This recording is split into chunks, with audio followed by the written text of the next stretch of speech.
what God insists they believe. Poor old God must have a production line turning out his different wills. Either that or he. It's always he. God is never a woman. Has great difficulty making up his mind. God used to be indecisive, but now he's not so sure.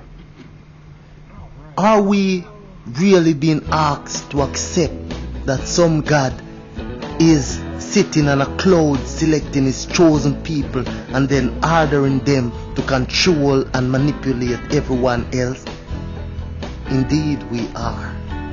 We can now go over, live to heaven where God is about to announce the panel's verdict.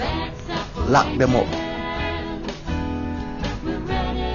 Some confuse God, looking down, searching for his chosen ones by pulling straws and saying eeny, meeny, miny, mo, and telling everyone is on their side so that they slaughter each other in his name. Mind you, amid his confusion, there is one common theme in God's deliberations, frightening people to make them conform. It couldn't just be, could it, that these variations on the same thought pattern have absolutely nothing to do with God and spirituality, and everything to do with the desire of some human to dictate the lives of all the rest? Oh yes, it could. It has always been so throughout recorded history, and it will always be so until we take our powers back by making our own decision and molding our own individual sense of reality. No one is born a Christian, a Jew, or a Muslim. People are conditioned to be Christian, Jews, or Muslim after they are born. Yes. When we take on someone else's beliefs, lock, stock, and barrel, and especially when we need to be frightened into accepting them, we walk a very dark and dangerous road for ourselves and for the world. Billions of people continue to be controlled and limited by their devotion to the false gods called popes, priests, archbishops, rabbis, and all such, and their like across the spectrum of religious beliefs which have been peddled and poisoned over the centuries by those in pursuit of control. Even worse, the desire is to pressure others to believe the same, and whenever anyone asks an unanswerable question of religion, which is not so difficult, out is wheeled the trusty break the glass and using all emergency replies of have faith. Let's end it right there and move on to something else, guys.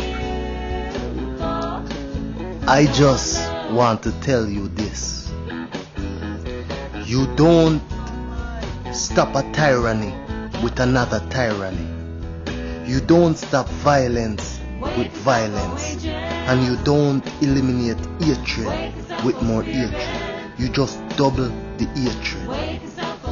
Nor do you remove division by waving your flag, putting the wants of your country above the needs of others on the planet, and claiming that your nation and people are the best in the world. You stop a tyranny with freedom for all. You end violence by being peaceful. You eliminate hatred with love. You end dogma with freedom of expression, and you remove division by realizing that all of us are one, all aspects of the same infinite consciousness we call God. Control of the world over a very long period has been achieved by the means of mind manipulation, manufactured division, and most important of all, fear. This is the emotion that has handed control of our lives to the manipulating clique, which is called the global elite.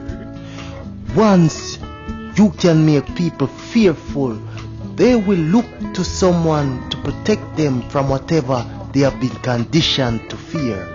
This is why history and the world today is full of hyped up monsters and dangerous people, a focus of fear from which we must look to our leaders to save us. The fact that these monsters and our leaders are both appointed and controlled by the same force is kept from us. We are programmed to see two sides largely projected as good and evil, when they are not two sides but one, in fact. See, in a war, both population and opposing sides are filled with so much fear of each other that they gave still more power to their leaders and accept grotesque weapon expenditure in the misguided belief that they must be protected from the enemy. The make-believe propaganda created enemy, as it usually turns out. I mean, for who do the research or understand what I want.